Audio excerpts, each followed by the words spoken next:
2750 కోట్ల చెక్ ఇస్తున్నాని మహబూబ్ నగర్ లో రైతు సభలో డబ్బి చెక్ ఇచ్చినావు.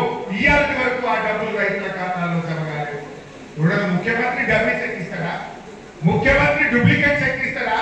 ముఖ్యమంత్రి ఇచ్చిన చెక్ పాస్ కాకపోతే ముఖ్యమంత్రి గారు ఆ కుర్చీలో కూర్చునే అర్హత నీకు లేదు అని చెప్పి నేను ఈరోజు మనం చేస్తాను. నవంబర్ 30 జనవరి 26వ తారీఖు, డిసెంబర్ 30 జనవరి 30 2 నెలలైనా నువ్వు ఇచ్చిన చెక్ పాస్ కాదా? మొన్న నీ మంత్రి దామోదర్ రాజు నరసింహ చెప్తున్నాడు, ఇంకా చెక్ పాస్ కాలే, చెక్ పాస్ కాలే.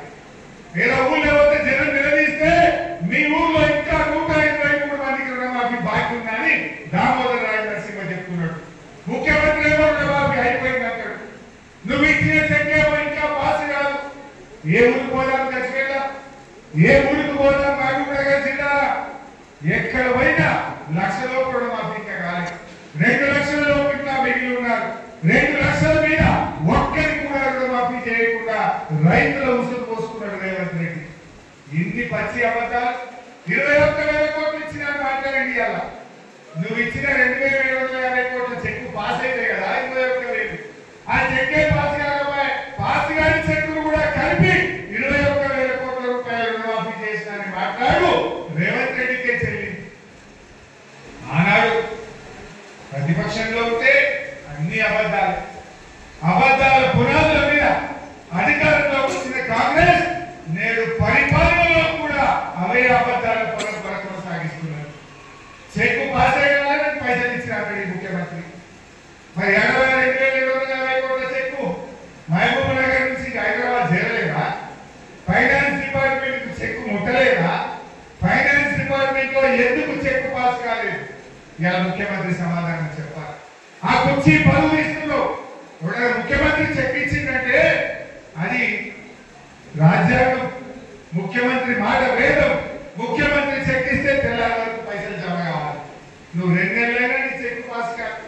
పాస్ కాని డబ్బి చెక్ ఇస్తావు. 21,000 కోట్లు రైతులకు రుణాలు ఇచ్చిన అని అబద్ధాలు చెప్పుడు ఈ రేవంత్ రెడ్డికి చెల్లింది. ఇప్పటికైనా వెంటనే ఆ 2,750 కోట్ల రూపాయల చెక్కును పాస్ చేయించు. రాజ్యాంగ దినోత్సవం నాడు కూడా అబద్ధాలు మాట్లాడకు. చెప్పిన అబద్ధాన్ని కనీసం కవర్ చేసుకోవడం కోసం నీ ఫైనాన్స్ డిపార్ట్మెంట్ కు మాట ఇచ్చి ఆ చెక్కు పాస్ చేయించాలని చెప్పి నేను కోరుతా ఉన్నాను. ఇకపోతే ఇక ముఖ్యమంత్రి గారు ఆయన మాట్లాడితే అబద్ధాలు. ఇవాళ మహబూబ్ నగర్ పోయింది. మహబూబ్ నగర్ జిల్లా పెండింగ్ ప్రాజెక్టులను బీఆర్ఎస్ పార్టీ పట్టించుకోలేదు. ముఖ్యమంత్రి గారు మీ దేవుడు కురుమూర్తి దేవుడు చాలా పవర్ఫుల్. పాలమూరు జిల్లాలో కురుమూర్తి దేవుడు అంటే అందరికీ నమ్మకం. నీ కొడంగల్ పక్కనే ఉంటది. పోరా కురుమూర్తి దేవుడి దగ్గరికి. నువ్వురా తడిబట్టలతో, నేను కూడా తడిబట్టలతో వస్తా. తడిబట్టలతో ఇద్దరు కురుమూర్తి గుడికి. ఎవరు నిర్లక్ష్యం చేసి 2 దశాబ్దాల పాటు నువ్వు ఉన్న తెలుగుదేశం పార్టీ, నువ్వు ఇప్పుడున్న కాంగ్రెస్ పార్టీ కదా పాలమూరు ప్రాజెక్టులకు మోసం చేసింది. 20 ఏళ్ళు, 10 ఏళ్ళు తెలుగుదేశం, 10 ఏళ్ళు కాంగ్రెస్ పార్టీ, 20 ఏళ్ళు కల్లకుర్తి, నెట్టంపాడు, భీమా, కోయిల్ సాగర్ ప్రాజెక్టులను పెండింగ్ లో పెట్టి 20 ఏళ్లలో మీరు 26,000 ఎకరాలకు నీళ్ళు ఇచ్చింది.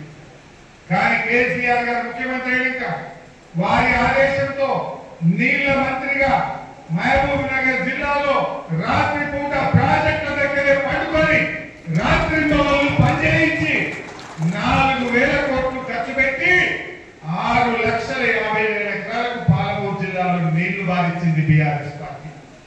ఇది తప్ప పోదాం కురుమూర్తి గుళ్ళకి. ఆ దేవుడి ముందు తైపట్ట